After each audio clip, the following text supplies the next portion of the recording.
Misaotra an'Andriamanitra indray isika miditra amin'izao herinandro vaovao manomboka ny 13 hatramin'ny 20 Oktobra izao. Aminareo anie ny tompo ry havana. Ny salamo fa 300 andiny voalohany hatramin'ny fahadimy iarahantsika mamaky io teny fiantsona mitsangana ry havana idera sy hanome voninahitra an'Andriamanitra isika. Hoy ny mpanao salamo, misaoran'i Jehovah ry fanahiko, ary izay rehetra ato anatiko misaora ny anaran'ny masina. Misaoran'i Jehovah ry fanahiko, ary aiza misy adorinao ny fitahiany rehetra, izay mamela ny helokao rehetra, izay manasitrana ny aretinao rehetra, izay manavitra ny anao tsy hidina ny andavaka, izay manarona famondram-po sy fiantrananao, izay mahavokisoa ny vavanao, ny fahatanoranao mody indray toy ny an'ny voromahery. Amen. Hivavaka isika. Andriamanitra rainay io, Ianao lenaneo ny fahatsaranao tamin'ny naharinao izao tontolo izao, ary ny fahatsaram-ponao mitahiry anay mandraka androany, no dia raina sy ankalazaina omemboninahitra, isaorana, eny mankasitraka anao izahay ny amin'ny zavatra rehetra. Jesosy Kristy Tompo, Ianao lay nandatsaka ny rahanao tamin'ny hazo fijaliana, mba ho fampihavananay amin'Andriamanitra, ary ho atsara ny fifandraisanay amin'ny tenanay sy ny hafa, no omenay voninahitra sy isaorana indrindra, satria lehibe ny fitiavanao. Fanahy masino, avy ankehitriny hatanteraka indray ny fanavaozanao ny fiangonana, ny fampahirezanao ny vahoaka an'Andriamanitra, ary ny fampiorenanao ny finoana amin'ny alalan'ny teny.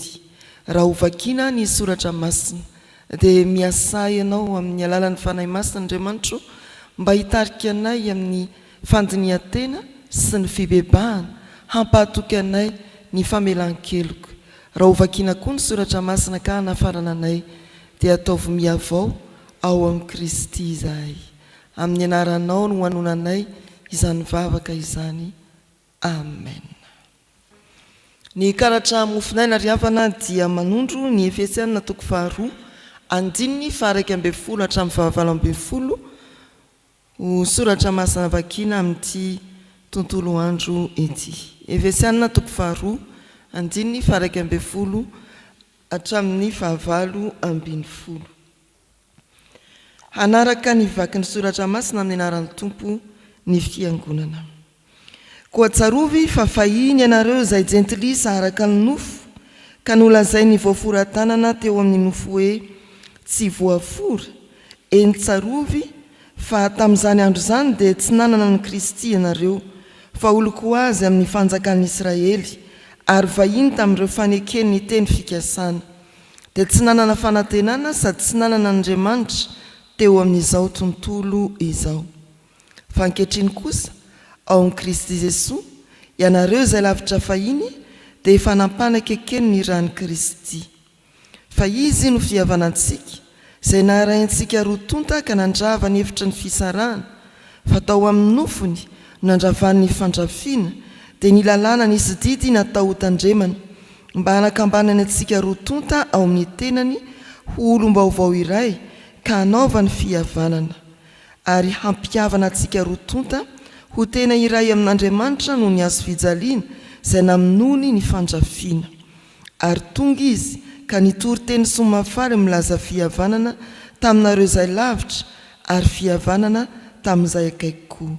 Fa izy no ananantsika rotonta fanatonana amin'ny fanahy iray, ho any amin'ny iray.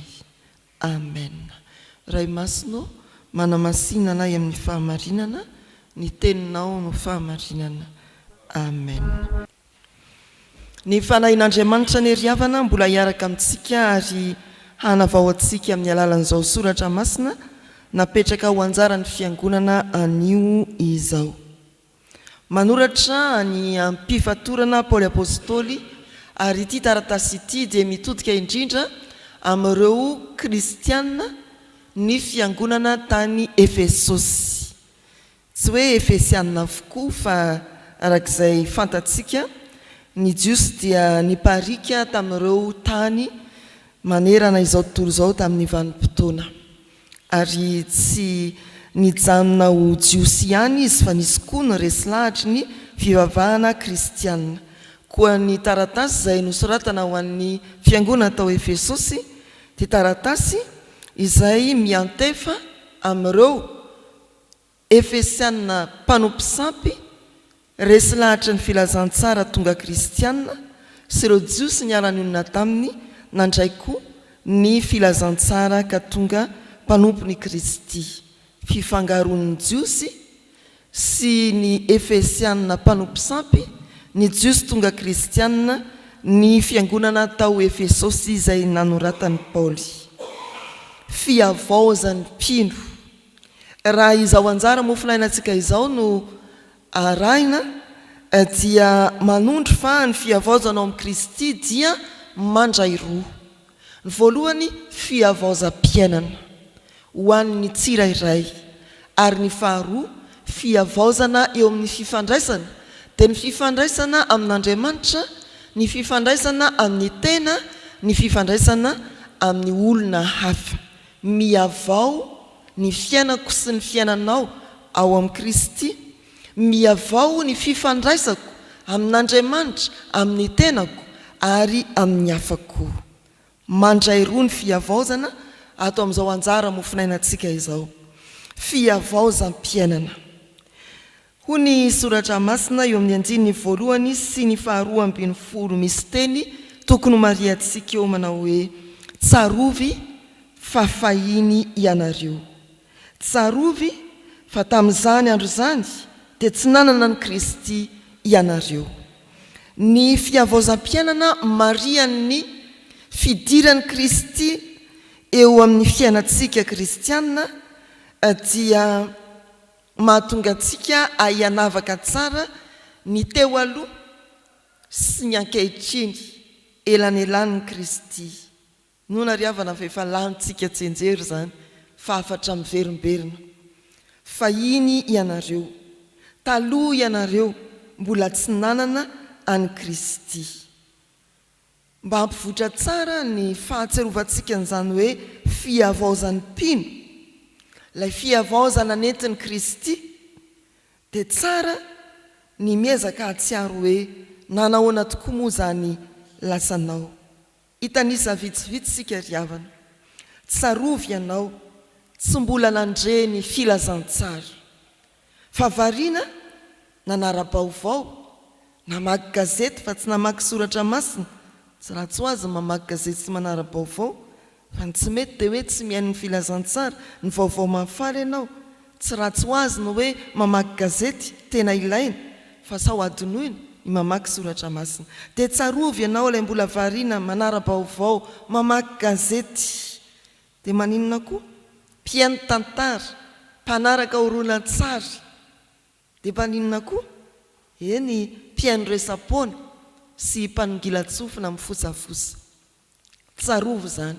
Efa tokony dingantsika zany, karazany fahiny teo amin'ny fiainantsika, rehefa tena niditra teo amin'ny mombantsika Kristy. Tsarovy ianao mbola tsy niditra am-piangonana, fa olona nivoaka sy niditra, tsy nalala fa tsy ny varavaran'ny tranonao, ny varavaran'ny sekoly, ny varavaran'ny toeram-piasana, mety ho varavaran-kafa koa, izay mampiditra antsika amin'ny filibana samihafa. Tsarovy ireny mba ho voamarika ao tsara hoe efa nihavao ny fiainanao, efa mahita varavaram-piangonana ianao, efa mahita varavarana mitory ny fahamasinana ianao. Dia inona koa mbola tsarovana mba hahafahanao manamarika an'izany atao hoe fihavaozana. Tsarovy ianao ilay mbola tsy nandray an'i Kristy, ambaran'ny Soratra Masina eto hoe oloko azy tamin'ny fanjakany Israely. Ianao ilay mbola tsy nandray an'i Kristy, venjivenjin'olona teny, mety ho mpanentsika ny fivavahana kristianina azy. Inona koa ny tokony ho tsarovana mety mahakasika ny fiainanao, ianao tsy mbola niditra lalina tamin'ny fanompona, ianao ilay tsy rotsitra miteny hoe am-piara efa mivavaka isan'alahady, am-piara efa mipetraka ambony dabilio, ianao ilay miteny hoe aleo ihany mpiankona tsotra ka.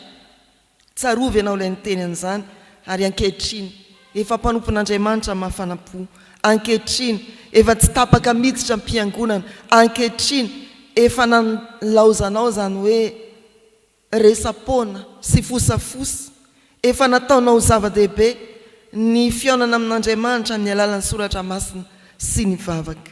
Tsarovy ilay fahiny, tsarovy ilay nataonao taloha ary mifalia amin'izao ankehitriny efa metrahan'ny tompo anao izao. Aoka tena hisongadina ry havana, izany hoe ianao taloha sy ianao ankehitriny. Aoka tena ho tsaronao hivaingana, hisongadina eo amin'ny fiainanao ny tantara ny finoanao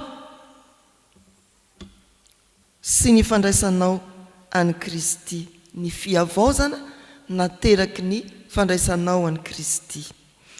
Ny faharoa, ny fihavaozana entin'i Kristy dia fihavaozam-pifandraisana. Raha ny andininy 7ambin'ny hatramin'ny 9 dia manomboka amin'ny hoe izy no fihavanantsika, Kristy no fihavanantsika. Araky ny fanolorana teny am-piandohana dia manoratra ho an'ireo mpanompo sampy tao Efesosy resy lahatra ny filazantsara ka tonga kristianina i Paoly, mifangaro amin'izany koa ny jiosy tonga kristianina, ireo lay Efesianina noratana n'ity epistily ity. Ary ny tarehin'ny fiaraha-monina dia toy izao: mivavaka ao izy ireo, fa mbola misy farasisan'ny fanompo-tsampy, mbola misy farasisan'ny fiamboambona amazanaky ny teny fikasana an'ireo jiosy tonga kristianina. Aterak' izany dia misy fisarahana, misy tsy fifandraisana tsara, kanefa dia tao amin'ny Paoly izy samy eritreritra ny rany Kristy latsaka teo amin'ny hazo fijaliana.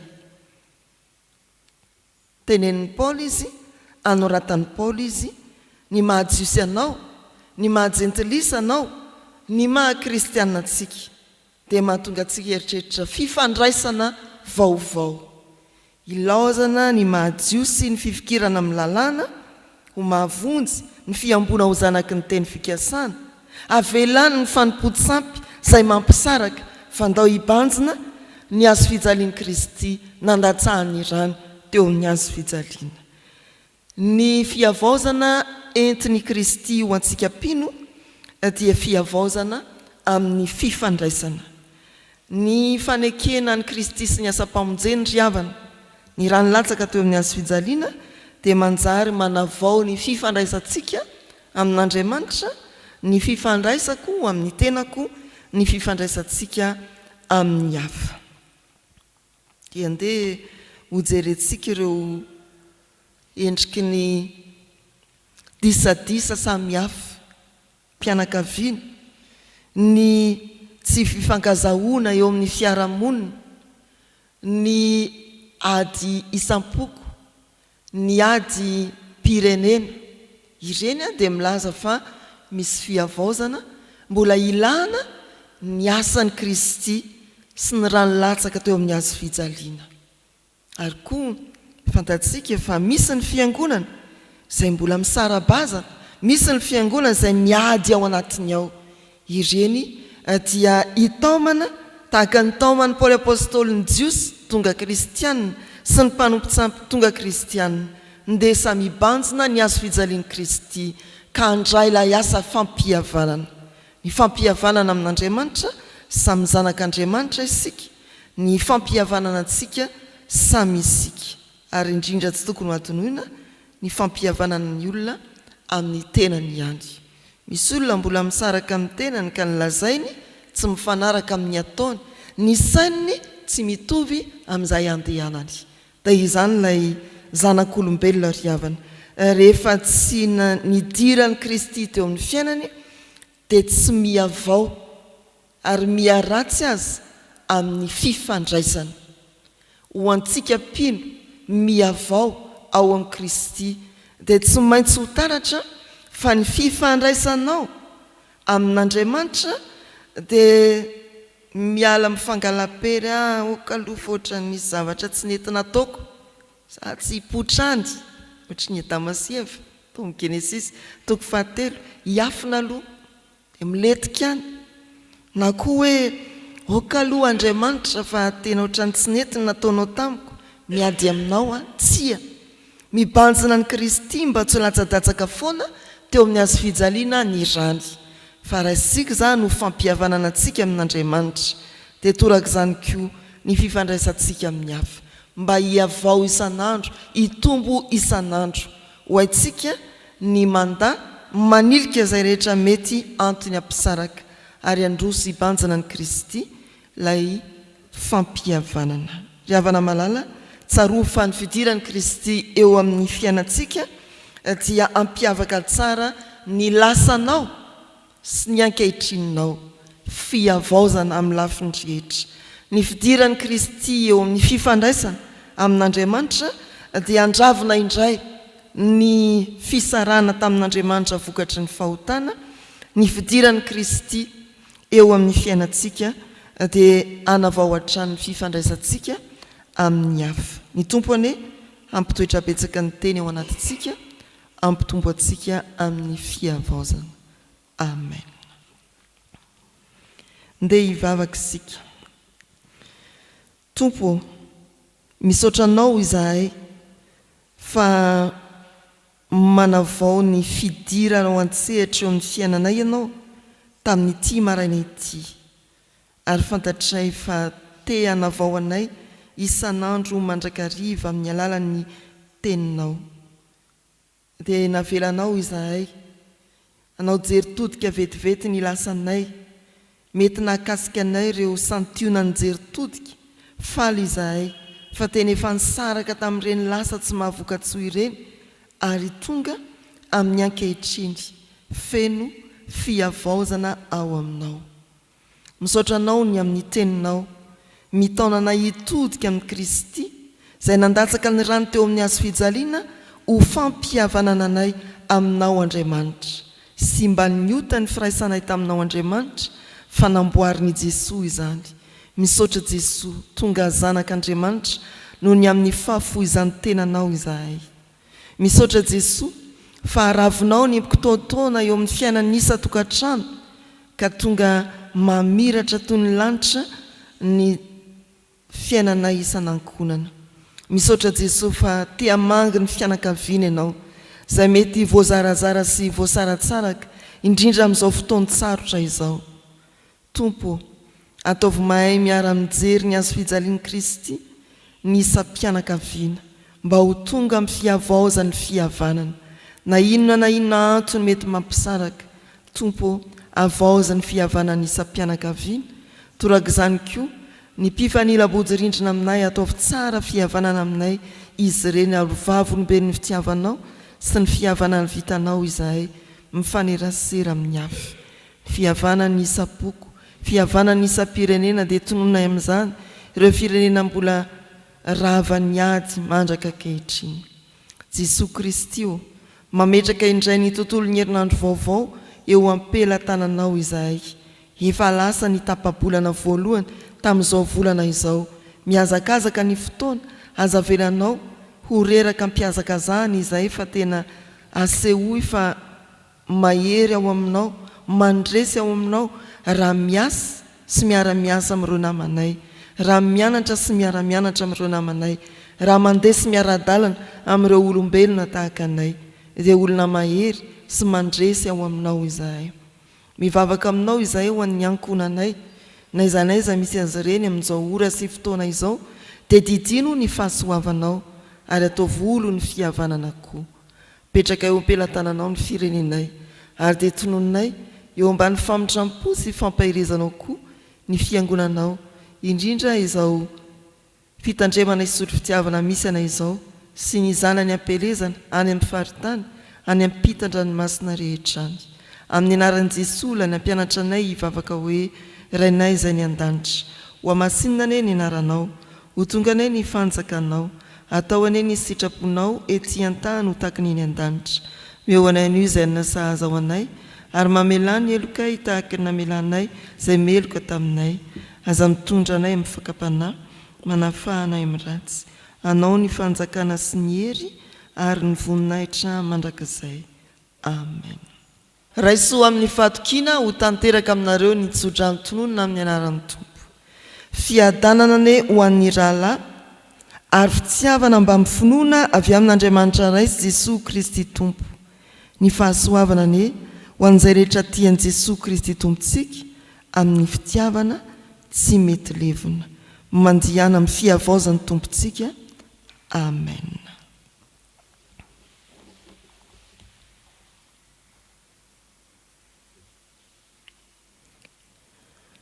Ho an'Andriamanitra irery anany ny voninahitra, amin'ny anaran'ny Ray sy ny Zanaka ary ny Fanahy Masina. Amen.